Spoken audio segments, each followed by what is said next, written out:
नमस्कार दर्शक महानुभावहरू, तपाईलाई नेपाली सत्य समाचार खबर टिभी युट्युब च्यानलमा स्वागत गर्दछौँ। पछिल्लो 24 घण्टामा देश विदेशमा घटेका सत्य तथ्य समाचारहरू केही मिनटमै प्रस्तुत गर्न गइरहेका छौँ। समाचार अत्यन्तै महत्त्वपूर्ण रहेकाले भिडियोलाई सुरुदेखि अन्तिमसम्म फलो गर्नुहोला। केही सुझाव सल्लाह छ भने तल कमेन्ट गर्नुहोला। भिडियोलाई सक्दो सेयर गरी सबै नेपालीसम्म पुर्याउन मद्दत पनि गर्नुहोला। हजुरको एउटा सेयरले गर्दाखेरि धेरै नेपालीलाई केही न केही जानकारी मिल्नेछ। मैले आफूले जानेका बुझेका कुराहरू हजुरहरूलाई बताउने गर्दछु। नयाँ आउनुभएको छ, अझै पनि हाम्रो च्यानलसँग जोडिनु भएको छैन भने सब्सक्राइब र साथमा रहेको घन्टीलाई दबाई हामीसँग जोडिनुहोला। अब ढिला नगरिकन लागौँ आजका मुख्य समाचारबाट। एकाएक भर्खरै न्यायाधीश डाङ्गी सहित 4 जना चढेको गाडी दुर्घटना, के कति क्षति भयो यसबारे सब जानकारी। एमालेको विवादले सत्तारूढमा सकस, दल नेता परिवर्तनमा शीर्ष तह सक्रिय। अनलाइन व्यापार गर्नेलाई अनिवार्य स्वीकृत हुन सरकारको निर्देशन। बसमा यात्रुको सुनको सिक्री तानेर फरार भएका 2 जना प्रहरीको फन्दामा। लुटपाटमा संलग्न आरोपमा प्रहरी सहायक हलद्वार सहित 2 जना पक्राउ। वैदेशिक रोजगार ठगी र अल्पत्र नेपालीको उपचारको लागि छानबिन समिति गठन गर्न शाहीको माग। न्यायालयमा न्याय र अस्पतालमा उपचार छैन। हरकराज राई र सरकारसँग वार्ता गर्न 2 पर्साई समूहद्वारा 9 सदस्यीय टोली घोषणा।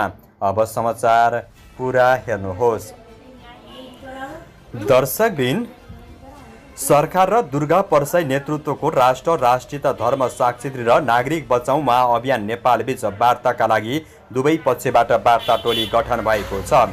अनि अभियानले 2083 साउन 29 गते राष्ट्रिय मानव अधिकार आयोगमा पेश गरेका विभिन्न नागरिक समस्या तथा मागहरूमाथि वार्ता गरी समाधान गर्न सरकारले औपचारिक कदम चालेको हो। प्रधानमन्त्री तथा मन्त्री परिषदहरूको कार्यालयले भदौ 1 गते पत्र पठाउँदै सहसचिव लीलाधर सुवेदीको संयोजकत्वमा 4 सदस्यीय वार्ता टोली गठन गरेको जानकारी दिएको थियो। सरकारी टोलीका सदस्यहरूमा गृह मन्त्रालयका सहसचिव आनन्द काफ्ले, अर्थ मन्त्रालयका सहसचिव महेश आचार्य र सङ्घीय मामिला तथा सामान्य प्रशासन मन्त्रालयका सहसचिव दिलराज पन्थी रहेका छन्। प्रधानमन्त्री कार्यालयका सहसचिव हेमराज अर्यालले पत्र जारी गर्दै महाअभियानका प्रतिनिधिहरूलाई वार्तामा सहभागी हुन अनुरोध गरेका थिए। सरकारको पत्र प्राप्त भएपछि महाअभियानका केन्द्रीय अध्यक्ष दुर्गा परसाईले मङ्गलबार प्रधानमन्त्री तथा मन्त्री परिषदको कार्यालय पत्रचार गर्दै 9 सदस्यीय वार्ता टोली गठन गरिएको जानकारी दिएका हुन्। राष्ट्रिय मानवाधिकार आयोगको रोलबलमा वार्ता बस्ने गरी महाअभियानहरूले विष्णु बोहरा छेत्रीको संयोजकत्वमा वार्ता टोली बनाएको छ।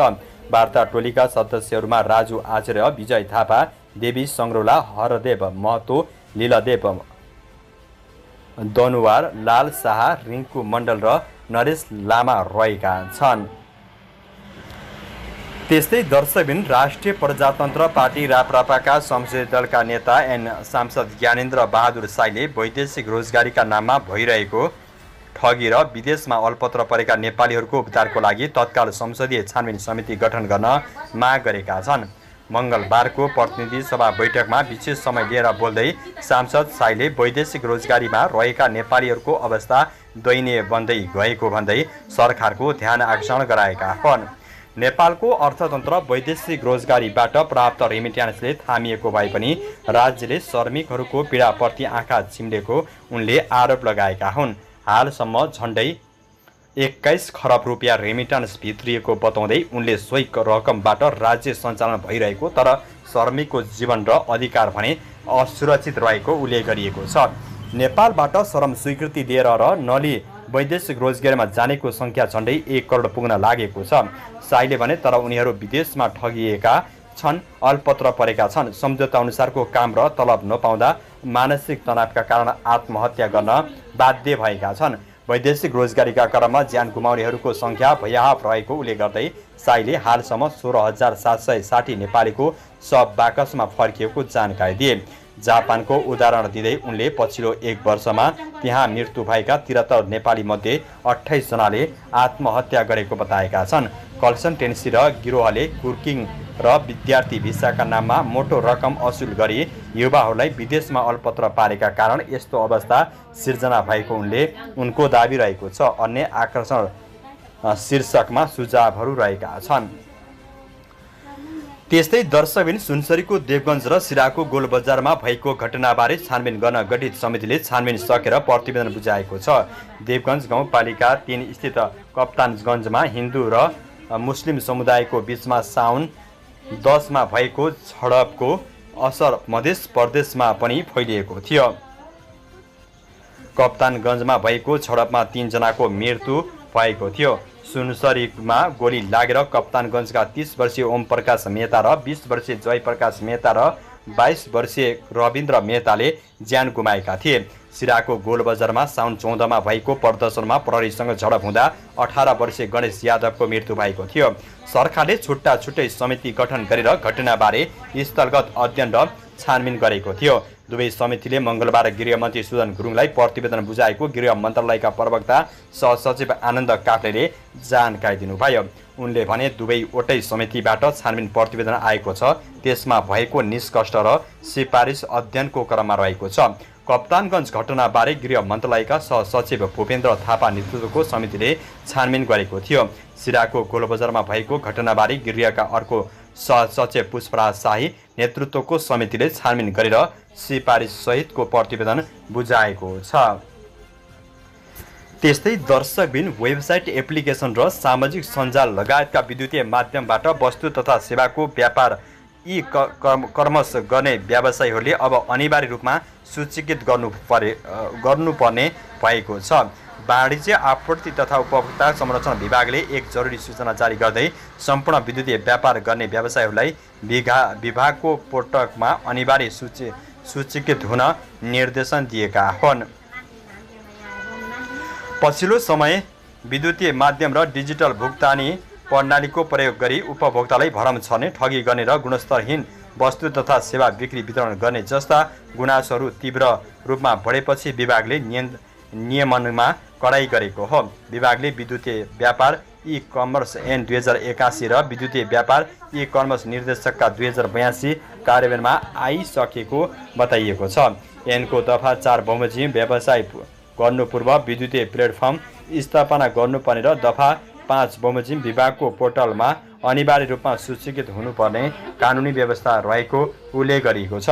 विभागका अनुसार कम्प्युटर, मोबाइल वा यस्तै विद्युतीय उपकरणको प्रयोग गरी वेबसाइट, एप्लिकेसन, सफ्टवेयर, इन्टरनेट र सामाजिक सञ्जालको मार्केटिङ लगायतका माध्यमबाट हुने सूचना सङ्कलन, सर्वेक्षण र वस्तु तथा सेवाको कारोबार ई-कमर्स अन्तर्गत पर्दछन्।